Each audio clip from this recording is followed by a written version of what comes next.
Figure emblématique des planches, des petits et grands écrans, Annie Dupéret a cumulé des tas de souvenirs, depuis le début de sa carrière. Elle a côtoyé les talents les plus fous, devant et derrière les caméras, et conserve quelques instants difficiles.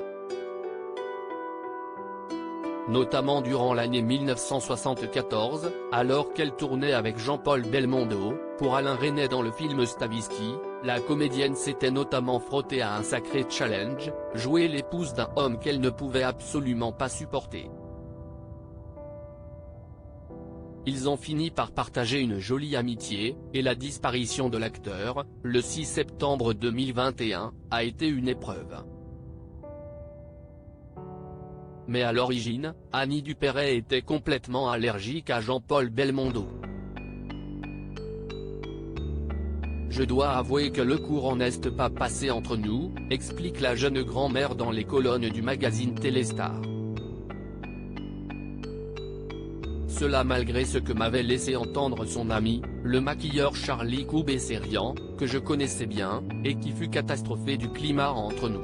Jean-Paul était dans son époque gonflette. Il avait quand même un rapport un peu misogyne avec les femmes, ce qui n'était pas ma tasse de thé. Il vivait alors avec une Italienne pulpeuse qui posait carrément ses seins sur la table, Laura Antonelli. Bref, disons qu'il aimait bien les femmes coussins, pour ne pas dire autre chose. Or, moi, j'étais une fille très libre, pas du tout poupée soumise. Pour tout dire, je devais être le type de femme qui lui faisait peur.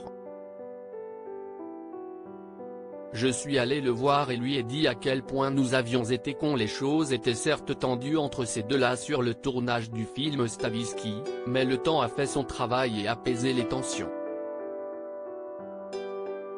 Des années plus tard, Annie Dupéret a croisé Jean-Paul Belmondo à la sortie d'un théâtre et elle a pris son courage à deux mains pour tenter d'enterrer la hache de guerre. Je suis allé le voir et lui ai dit à quel point nous avions été cons sur Stavisky, que c'était dommage que ça n'ait pas accroché, raconte-t-elle.